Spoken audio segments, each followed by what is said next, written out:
जय हिंद दोस्तों, स्वागत है आपका एक बार फिर से आपके चैनल फार्मेसी पॉइंट में। तो चलिए आज की वीडियो को शुरू करते हैं। उससे पहले आप इस वीडियो को लाइक कर दें। तो आज हम बात करने वाले हैं फर्स्ट शिफ्ट के मल्टीपल चॉइस क्वेश्चन और उनके आंसर के बारे में। तो आज फार्मास्यूटिकल केमिस्ट्री का एग्जामिनेशन था। तो चलिए आज की वीडियो को शुरू करते हैं और एक एक करके हम सारे क्वेश्चन के सही आंसर देख लेते हैं।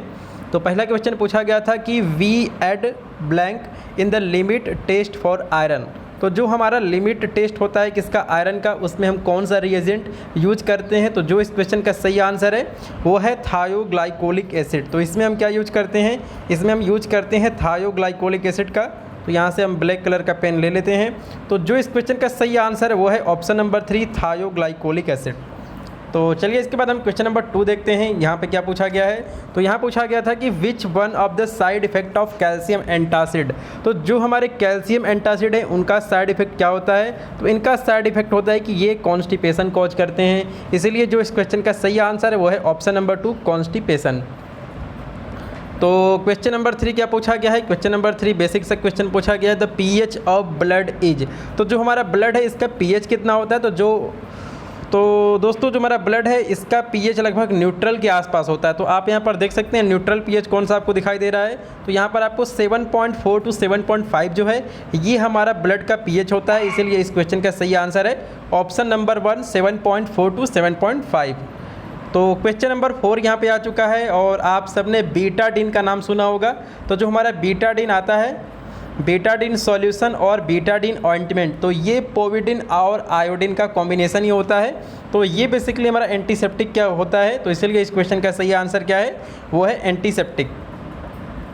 तो अभी यहाँ पर क्वेश्चन नंबर 5 आ चुका है और यहाँ पे क्वेश्चन नंबर 5 क्या पूछा है। यहाँ पूछा है कि एग्जाम्पल ऑफ एस्ट्रिंजेंट इज। तो दोस्तों एस्ट्रिंजेंट क्या होते हैं। एस्ट्रिंजेंट ऐसे एजेंट होते हैं जो प्रोटीन का प्रेसिपिटेशन करते हैं, उन्हें हम एस्ट्रिंजेंट करते हैं। तो अब आप यहाँ पर देख सकते हैं ऑप्शन, यहाँ पे ऑप्शन क्या दिया गया है, ऑप्शन दिया गया है एलम और जिंक सल्फेट। तो ये दोनों एग्जाम्पल हैं एस्ट्रिंजेंट के। तो इस क्वेश्चन का सही आंसर क्या है, वो है बोथ 1 and 2। तो जो दोस्तों जो हमारा एस्ट्रिंजेंट है इनका यूज किया जाता है ब्लीडिंग को रोकने के लिए, इनका यूज किया जाता है ब्लीडिंग को रोकने के लिए। तो अगर छोटी मोटी अगर ब्लीडिंग हो रही है तो अगर वहाँ पे आप फिटकरी लगा देंगे, यानी कि जिंक सल्फेट लगा देंगे, एलम लगा देंगे, तो वहाँ से ब्लीडिंग होना बंद हो जाएगा। तो अभी हम क्वेश्चन नंबर 6 कर लेते हैं। Which one of the following compound used as antidote. तो आपको बताना है कि जो हमारा एंटीडोट होता है इसका यूज कहाँ किया जाता है। तो आपको पता है कि जो हमारा एंटीडोट है इसका यूज किया जाता है पॉइजनिंग के केस में। तो इसका यूज कहाँ किया जाता है, इसका यूज किया जाता है पॉइजनिंग के केस में। तो आपको बताना है कि इसमें से कौन सा ऐसा है जो कि एंटीडोट है। तो जो इस क्वेश्चन का सही आंसर है वो है सोडियम नाइट्राइट। तो जो हमारा सोडियम नाइट्राइट होता है ये एक एंटीडोट होता है। तो चलिए हम क्वेश्चन नंबर 7 करते हैं। यहाँ पूछा गया एग्जाम्पल ऑफ एंटा एसिड। तो आपको इसमें से बताना है कि इसमें से एंटा एसिड कौन सा है। तो हम यहाँ पे ऑप्शंस को देख लेते हैं, zinc oxide, hydrogen peroxide, nitrous oxide और एल्युमिनियम हाइड्रोक्साइड जेल। तो इसमें जो हमारा एंटासिड है वो है एल्युमिनियम हाइड्रोक्साइड जेल, इसीलिए ऑप्शन नंबर 4 हमारा यहाँ पे सही है। तो क्वेश्चन नंबर 5, क्वेश्चन नंबर 7 के बाद क्वेश्चन नंबर 8 आ चुका है। यहाँ पूछा गया लिमिट टेस्ट आर परफॉर्मेड इन। तो दोस्तों ये क्वेश्चन मैंने अपना टेलीग्राम ऐप में मैंने पहले करवाया था कि जो हमारा लिमिट टेस्ट होता है इसको किस अपैरेटस में इसको कंडक्ट किया जाता है। तो इसको हम नेस्लर सिलेंडर में कंडक्ट करते हैं। तो हमारा कोई भी लिमिट टेस्ट हो गया आपका, जैसे क्लोराइड का टेस्ट हो गया, इसके अलावा आयरन का टेस्ट हो गया, तो इन सभी का लिमिट टेस्ट जो है उसको नेस्लर सिलेंडर में कंडक्ट करवाया जाता है। इसीलिए ऑप्शन नंबर 1 इस क्वेश्चन का सही आंसर है। तो यहाँ क्वेश्चन नंबर 9 पूछा गया है कि व्हाट हैपन इन एक्लोरहाइड्रिया।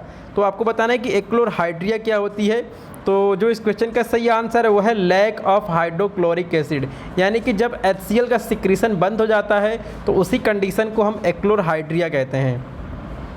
तो क्वेश्चन नंबर 10 देख लेते हैं। Hydrogen peroxide is used as. तो जो हमारा हाइड्रोजन परऑक्साइड है H2O2, इसका यूज कैसे किया जाता है। तो जो इस क्वेश्चन का सही आंसर है वो है एंटीऑक्सीडेंट। तो जो हमारा हाइड्रोजन परऑक्साइड है H2O2 वो एक एंटीऑक्सीडेंट है। तो इसीलिए ऑप्शन नंबर 3 इस क्वेश्चन का सही आंसर है। तो चलिए अभी हम क्वेश्चन नंबर 11 पे आ चुके हैं और यहाँ क्या पूछा गया है। यहाँ पूछा गया है कि original solution plus hydrochloric acid plus plus hydrogen sulphide H2O gas is a group reagent for. तो जो इस क्वेश्चन का सही आंसर है वो है जीरो ग्रुप। तो इस क्वेश्चन का सही आंसर क्या है, वो है जीरो ग्रुप। तो चलिए क्वेश्चन नंबर 12 कर लेते हैं। यहाँ पूछा गया है कि इज सोर्स ऑफ इम्प्योरिटीज़। तो दोस्तों सोर्स ऑफ इम्प्योरिटीज़ से आपके क्वेश्चन लगभग हर साल पूछे जाते हैं। तो रॉ मटेरियल और मेथड ऑफ मैन्युफैक्चरिंग ये दोनों सोर्स होते हैं सोर्स ऑफ इम्प्योरिटीज़ के, इसीलिए इस क्वेश्चन का सही आंसर है वो है बोथ 1 and 2। तो अभी क्वेश्चन नंबर 13 आ चुका है। यहाँ पूछा गया है कि in arsenic limit test colour of mercury chloride paper change into. तो जो हमारा आर्सेनिक लिमिट टेस्ट होता है इसमें जो हमारा मर्क्यूरी क्लोराइड पेपर है उसका दोस्तों उसका कलर किस में चेंज हो जाता है आपको ये बताना है। तो इस क्वेश्चन का सही आंसर वो है येलो कलर के अंदर ये चेंज हो जाता है। तो क्वेश्चन नंबर 14 करते हैं। बिस्मथ सब कार्बोनेट इज यूज्ड एज। तो जो हमारा बिस्मथ सब कार्बोनेट है ये एक प्रोटेक्टिव एजेंट होता है, तो इसलिए इस क्वेश्चन का सही आंसर है ऑप्शन नंबर 3 प्रोटेक्टिव।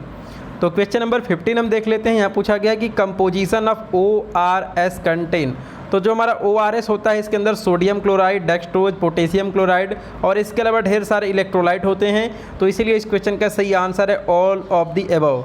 तो क्वेश्चन नंबर 16 हम कर लेते हैं। यहाँ पूछा गया है कि कैल्शियम इज एसेंशियल फॉर। तो जो हमारा कैल्शियम है इसकी रिक्वायरमेंट होती है बोन के ग्रोथ में और ब्लड क्लॉटिंग में भी हमको कैल्शियम आयन की रिक्वायरमेंट होती है, तो इसीलिए जो इस क्वेश्चन का सही आंसर है वो है बोथ 1 and 2।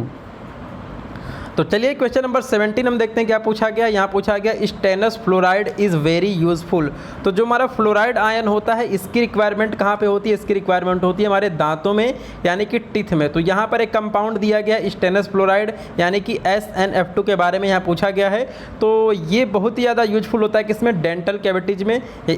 इसका मतलब जो भी पेशेंट है जिनको डेंटल प्रॉब्लम है तो उनको हम स्टेनस फ्लोराइड दे सकते हैं। तो क्वेश्चन नंबर 18 हम देख लेते हैं। यहाँ पूछा गया है कि अमोनियम आयन बिलोंग टू। तो जो हमारा अमोनियम आयन है ये बिलोंग करता है जीरो ग्रुप से। तो basic radical of zero group का जो ऑप्शन है यानी कि ऑप्शन नंबर 1 इस क्वेश्चन का सही आंसर है। तो चलिए क्वेश्चन नंबर 19 कर लेते हैं। यहाँ पूछा गया according to Lewis concept of acid. तो यहाँ पूछा गया है आपका एसिड का डिफिनेशन पूछा गया है अकॉर्डिंग टू लुईस कॉन्सेप्ट। तो जो हमारा लुईस कॉन्सेप्ट है वो ये कहता है कि जो भी हमारा एसिड हैं ये इलेक्ट्रॉन पेयर एक्सेप्टर होते हैं, यानी कि ये इलेक्ट्रॉन के पेयर को एक्सेप्ट करते हैं, उन्हीं को हम एसिड कहते हैं। तो जो इस क्वेश्चन का सही आंसर बनता है वो बनता है option number 1 electron pair acceptor. तो क्वेश्चन नंबर 20 पर हम आ चुके हैं। यहाँ पूछा गया which of the following is example of physiological buffer. तो इसमें से आपको बताना है कि फिजियोलॉजिकल बफर्स कौन से हैं। तो यहाँ पे ऑप्शन दिए गए हैं bicarbonate buffer, phosphate buffer, haemoglobin and all of the above. तो इस क्वेश्चन का सही आंसर है वो है ऑल ऑफ द अबव। और यहाँ पूछा गया बफर्स क्या होते हैं दोस्तों। तो जो हमारे बफर्स हैं ये ऐसे एजेंट होते हैं जो पीएच में चेंज को रजिस्ट करते हैं, यानी कि उसको रोकते हैं ताकि पीएच में ज़्यादा बदलाव ना हो पाए। तो ऐसे एजेंट को हम बफर कहते हैं। तो क्वेश्चन नंबर 21 हम देख लेते हैं। यहाँ पूछा गया एग्जाम्पल ऑफ एंटीऑक्सीडेंट। तो इसमें से कौन सा ऐसा है जो कि एंटीऑक्सीडेंट है। तो जो इस क्वेश्चन का सही आंसर है वो है सल्फर डाइऑक्साइड। तो जो हमारा सल्फर डाइऑक्साइड है ये एक एंटीऑक्सीडेंट के रूप में काम करता है। और एंटीऑक्सीडेंट क्या होते हैं, यहाँ पे वर्ड लिखा है एंटी और ऑक्सीडेंट। ऑक्सीडेंट का मतलब क्या होता है, ऑक्सीडेशन। तो इसका मतलब होता है ऐसे एजेंट जो ऑक्सीडेशन को रोकते हैं, प्रिवेंट करते हैं, उन्हें हम एंटीऑक्सीडेंट कहते हैं। तो चलिए क्वेश्चन नंबर 22 कर लेते हैं। यहाँ पूछा गया कि एग्जाम्पल ऑफ एक्सपेक्टोरेंट। तो जो हमारे एक्सपेक्टोरेंट हैं इनका यूज किया जाता है कफ सिरप के अंदर। तो इसमें से आपको बताना है कि इसमें से कौन सा ऐसा एजेंट है जो कि एक्सपेक्टोरेंट है। तो जो इस क्वेश्चन का सही आंसर है वो है हमारा अमोनियम क्लोराइड जो है ये हमारा एक्सपेक्टोरेंट होता है। तो इसीलिए इस क्वेश्चन का सही आंसर क्या है वो है अमोनियम क्लोराइड।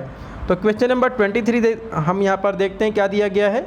तो इसमें पूछा गया है कि antidotes are substances used for. तो जो हमारे एंटीडोट्स हैं इनका यूज़ किया जाता है पॉइजनिंग के केस में। तो आप यहाँ पर देख सकते हैं जो हमारा पॉइजनिंग वाला ऑप्शन है वो है ऑप्शन नंबर 3 यानी कि ट्रीटमेंट ऑफ पॉइजनिंग।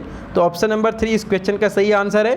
तो क्वेश्चन नंबर 24 हम कर लेते हैं। यहाँ पूछा गया the major side effect associated with saline cathartics. तो जो हमारे सेलाइन कैथेटिक्स है अगर इनका ज़्यादा यूज किया जाए या फिर अगर इनका मेजर साइड इफेक्ट हो जाए तो ये डिहाइड्रेशन कॉज करते हैं। और डिहाइड्रेशन क्यों होता है, वो होता है excessive loss of fluids in the form of water. तो इसीलिए इस क्वेश्चन का सही आंसर है ऑप्शन नंबर 1। तो चलिए इस वीडियो का हम लास्ट क्वेश्चन कर लेते हैं और ये क्वेश्चन पूछा गया है, in the limit test for iron the purple colour is due to formation of. तो अगर हम आयरन का लिमिट टेस्ट करते हैं तो उसके अंदर पर्पल कलर बनती है और वो पर्पल कलर किस कंपाउंड के बनने की वजह से बनती है आपको ये बताना है। तो जो इस क्वेश्चन का सही आंसर है वो है फेरस थायोग्लाइकोलेट। तो दोस्तों आपको ये वीडियो कैसे लगी, आप इस वीडियो को लाइक करें, साथ में चैनल को सब्सक्राइब करें, बेल नोटिफिकेशन को ऑन कर दें जिससे आने वाली सभी अपडेट्स आपको तुरंत मिल सके। तो आपका ये वीडियो देखने के लिए धन्यवाद। जय हिंद।